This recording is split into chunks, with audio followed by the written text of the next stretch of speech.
Assalamualaikum warahmatullahi wabarakatuh. Pada pertemuan ini kita akan belajar tentang kesebangunan, yaitu kesebangunan bangun datar. Ini adalah bagian 1 ya, materi pelajaran kelas 9 SMP. Tujuan pembelajaran adalah mengidentifikasi, mendeskripsikan, dan menjelaskan sifat dan karakteristik bangun datar yang sebangun. Yang kedua, menentukan panjang sisi dan besar sudut dua bangun yang sebangun.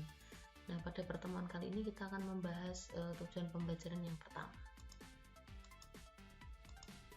Contohnya di sini ada sebuah tangga. Ternyata pada tangga ini ada bangun segitiga yang sebangun. Coba kita lihat. Nah, di sini ada segitiga yang besar, kemudian ada anak penyangga ya di sini. Maka segitiga pada tangga yang besar dengan segitiga pada penyangga ini adalah sebangun. Selanjutnya kita perhatikan gambar. Di sini Bu Guru punya sebuah gambar foto ya, gambar 1, kemudian ada gambar 2. Nah, ini sama sebenarnya aslinya dari aslinya ya. Kemudian ada gambar 3, kemudian ada gambar 4. Kira-kira proporsi dari gambar-gambar ini bagaimana? Untuk penyamanan dilihat yang proporsional yang gambar 1, 2, 3, 4 yang mana? Ya, tentunya gambar 1 dan gambar 4 ya, sedangkan gambar 2 ini terlalu menarik ke kanan, sedangkan gambar 3 ini terlalu memanjang ke atas di situ ya. Jadi tidak proporsional sehingga fotonya juga akan berubah bentuknya. Ya, kita lihat kenapa bisa demikian. Kita perhatikan ukurannya. Gambar 1 foto asli ini kita bandingkan dengan gambar 2 nanti ya. Nih gambar 1 itu 3 cm lebarnya, tingginya 4 cm. Sedangkan gambar 2 itu lebarnya 9 cm, tingginya masih tetap 4 cm. Kemudian untuk gambar 3, panjangnya 3 cm, tingginya 8 cm. Dan gambar 4 ini lebarnya 6 cm dan tingginya 8 cm. Nah, kalau dilihat ukur-ukurannya ini kita ternyata bisa mengidentifikasi mengapa bangun 1 dan bangun 4 itu tetap proporsional gitu ya. Akan kita pelajari lebih lanjut. Nah, ini kita akan melihat bangun yang tidak sebangun dari gambar tadi ya.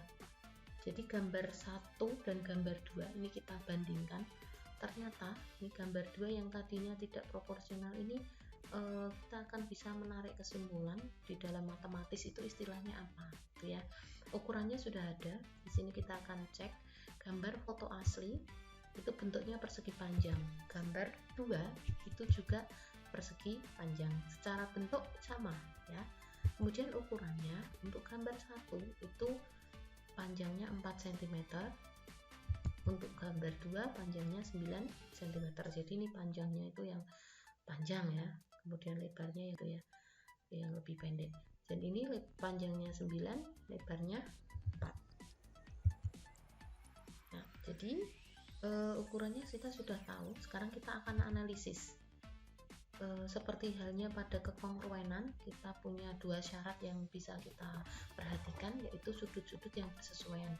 Jelas di sini ketika kita berikan huruf ya pada gambar tersebut, persegi panjang ABCD dan persegi panjang EFGH, maka sudut A jelas sama dengan sudut E. Kemudian sudut B sama dengan sudut H, sudut C sama dengan sudut G, dan sudut D sama dengan sudut yang terakhir adalah F. Jadi ini A, B, C, D, E, H, G, F itu yang samanya seperti itu. Kemudian perbandingan sisi-sisi yang bersesuaian, di sini lebar dengan lebar ya, AB itu kita bandingkan dengan EH ya. Jadi AB di sini ini lebarnya kita bandingkan dengan EH. Nah, semuanya kita bandingkan dulu ya. Nah, AB itu 3 cm, EH itu 4. Jadi kita perbandingannya adalah 3/4. Kemudian CD itu masih sama ya lebarnya. Kita bandingkan dengan FG. Hasilnya adalah 3/4. Dan BC itu kita bandingkan dengan panjangnya yaitu HG atau GH sama dengan 4 dibagi 9. AD dibanding EF sama dengan 4/9. Nah, perbandingan sisi-sisi yang bersesuaian ini telah kita dapatkan, tapi ternyata kita dapatkan angka-angka yang berbeda. Jadi di sini 2 perbandingan pertama itu hasilnya 3/4, sedangkan 2 perbandingan kedua hasilnya 4/9. Sehingga dapat dikatakan di sini bahwa tidak semua perbandingan sisi-sisi yang bersesuaian itu sama, sedangkan sudut-sudut yang bersesuaian sama. Maka dapat kita simpulkan bahwa gambar 1 dan gambar 2 adalah 2 bangun yang tidak sebangun. Makanya itu hasil dari gambar 2 ini tidak proporsional ya. Bentuknya tidak sesuai dengan aslinya. Yang kedua, masih bangun yang tidak sebangun. Ini gambar 1 atau foto asli 3 cm dan 4 cm ukurannya. Gambar 3 adalah 3 cm dan 8 cm. Di sini bentuknya masih sama ya, gambar 1 dan gambar 3, yaitu persegi panjang. Panjangnya untuk gambar 1 4, gambar 2 adalah 8, lebarnya adalah 3 untuk gambar 1 dan gambar 2 sama dengan 3. Kita berikan huruf ABCD dan KLMN untuk mengidentifikasi atau memberi nama bangunnya. Nah, sudut-sudut yang bersesuaian ini jelas mudah sekali kita identifikasi. A dengan K, B dengan L, C dengan M, dan D dengan N. Dan ini semuanya sama ya, sudah bersesuaian sama. Sekarang perbandingan sisi-sisi yang bersesuaian. Kita bandingkan sisi AB dengan sisi KL ya, karena lebar dengan lebar. Kita bandingkan, hasilnya adalah 3/3 atau sama dengan 1. CD kita bandingkan dengan MN. Hasilnya adalah 3/3. CD kita bandingkan dengan NM, hasilnya 3/3 sama dengan 1. Sama ya ini ya untuk lebarnya. Kemudian untuk panjangnya BC kita bandingkan dengan LM, hasilnya adalah 4/8 atau setengah. Kemudian yang terakhir tentu saja AD dengan KN, hasilnya adalah 4/8 sama dengan setengah juga. Jadi di sini 2 perbandingan itu nilainya 1 dan 2 perbandingan yang lainnya nilainya setengah, sehingga tidak sama ya. Tidak semua perbandingan sisi-sisi yang bersesuaian itu sama, sehingga seperti yang contoh 1, gambar 1 dan gambar 3 dapat kita simpulkan merupakan 2 bangun yang tidak sebangun karena perbandingan sisi-sisi yang bersesuaian ini tidak sama. Selanjutnya kita akan melihat bagaimana bangun yang sebangun gitu ya. Kita lihat gambar 1 atau foto asli dengan ukuran 3 x 4 cm. Kemudian gambar 4 itu lebarnya 6 cm dan tingginya 8 cm. Nah, kita lihat gambar 1 foto asli bentuk persegi panjang, gambar 4 juga bentuknya persegi panjang. Untuk gambar 1 panjangnya 4, gambar 4 panjangnya 8. Dan lebarnya 3 cm dan 6 cm. Nah, sudut-sudut yang bersesuaian ini dengan mudah dapat kita identifikasi. A dengan P, B dengan Q, C dengan R, dan D dengan S. Sekarang yang kita lihat kembali adalah perbandingan sisi-sisi yang bersesuaian. Sisi AB kita bandingkan dengan sisi PQ yang bersesuaian, yaitu 3/6 atau kita sederhanakan menjadi 1/2. Kemudian sisi CD kita bandingkan dengan sisi SR ya, ini masih lebar juga, maka sama dengan 3/6 sama dengan setengah juga. Sedangkan panjangnya kita punya panjang BC, kita bandingkan dengan QR, hasilnya adalah 4/8 atau sama dengan setengah. Dan berikutnya adalah AD, kita bandingkan dengan PS, hasilnya adalah 4/8 atau setengah juga. Nah, dari hasil perbandingan sisi-sisi yang bersesuaian ini ternyata semuanya menghasilkan nilai setengah. Jadi perbandingannya bagaimana ini? Iya, perbandingannya sama. Sehingga kita dapat tuliskan semua perbandingan sisi-sisi yang bersesuaian adalah sama. Sehingga dapat kita simpulkan bahwa gambar 1 dan gambar 4 adalah dua bangun yang sebangun. Nah, jadi di sini kelihatan sekali ketika bangun itu sebangun, maka gambarnya itu tidak ada perubahan yang signifikan atau masih proporsional seperti gambar aslinya. Ya, perbesaran atau perkecilan atau yang kita pelajari di transformasi itu adalah dilatasi. Yang selanjutnya adalah kita lihat berarti untuk syarat dua bangun yang sebangun itu yang pertama, sudut-sudut yang bersesuaian sama besar dan perbandingan sisi-sisi yang bersesuaian sama. Jadi kita untuk melihat dua bangun sebangun itu ukurannya tidak harus sama, tidak seperti kekongruenan ya. Jadi ukurannya bisa beda asal perbandingan sisi-sisi yang bersesuaian itu sama. Kita lanjutkan dengan mengidentifikasi dua bangun yang sebangun. Kita akan lihat contoh 1 ya. Tentukan apakah dua segitiga berikut sebangun.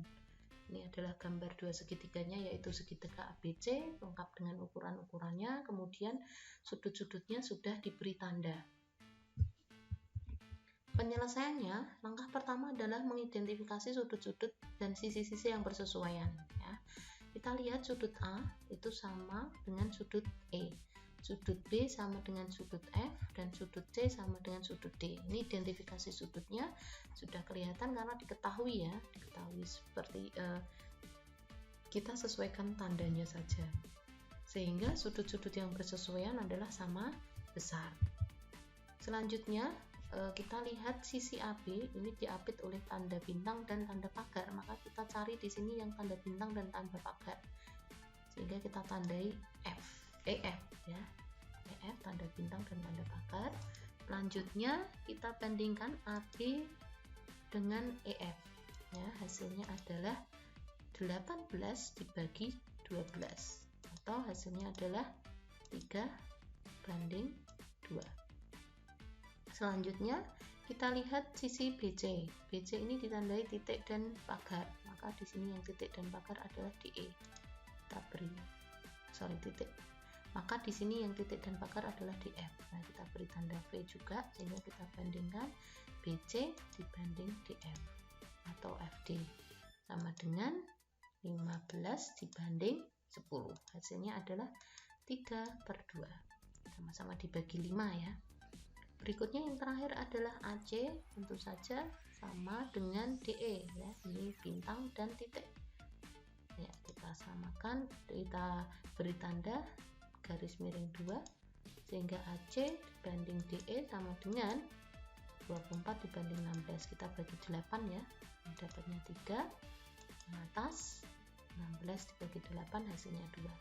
Nah, karena perbandingan sisi-sisi yang bersesuaian ini nilainya sama ya, perbandingan sisi-sisi bersesuaian nilainya sama, maka kita dapat simpulkan dari hasil 1 dan hasil 2, sudut-sudut yang bersesuaian sama besar, kemudian perbandingan sisi-sisi yang bersesuaian sama, maka kesimpulannya adalah dari 1 dan 2, ini 1, 2, maka dapat disimpulkan bahwa segitiga ABC dan segitiga DEF adalah sebangun. Contoh 2. Tentukan apakah dua persegi panjang berikut sebangun. Nah, di sini persegi panjang ABCD dan EFGH ya. Ukurannya adalah lebar 16 dan 32, yang ini adalah lebar 24 dan 40. Maka penyelesaian adalah langkah pertama mengidentifikasi sudut-sudut dan sisi-sisi yang bersesuaian, yaitu sudut-sudut yang bersesuaian sama besar, jelas ya karena persegi panjang ini sama. Kemudian sisi-sisinya AB kita bandingkan dengan EF, AB kita bandingkan dengan EF, berarti 32 dibanding 40 sama dengan 4/5. Kemudian yang kedua CD kita bandingkan dengan HG, maka masih sama ya, 32 banding 40 sama dengan 4/5. Yang berikutnya adalah BC, kita bandingkan dengan FG, hasilnya adalah 16/24. Kita bagi 8 juga, 2/3. BC kita bandingkan dengan FG, hasilnya adalah 16/24 atau sama dengan 2/3. Nah, dari sini kita lihat bahwa perbandingan sisi-sisi yang bersesuaian ini menunjukkan angka-angka yang tidak sama, sehingga dapat kita simpulkan di sini pada kesimpulan kedua itu perbandingan sisi yang bersesuaian tidak sama, maka dari 1 dan 2 ini disimpulkan bahwa persegi ABCD dan persegi EFGH ini tidak sebangun. Demikian apa yang dapat Bu Guru jelaskan. Sampai jumpa lagi pada pertemuan berikutnya. Terima kasih atas perhatiannya. Semoga bermanfaat. Salam sehat. Assalamualaikum warahmatullahi wabarakatuh.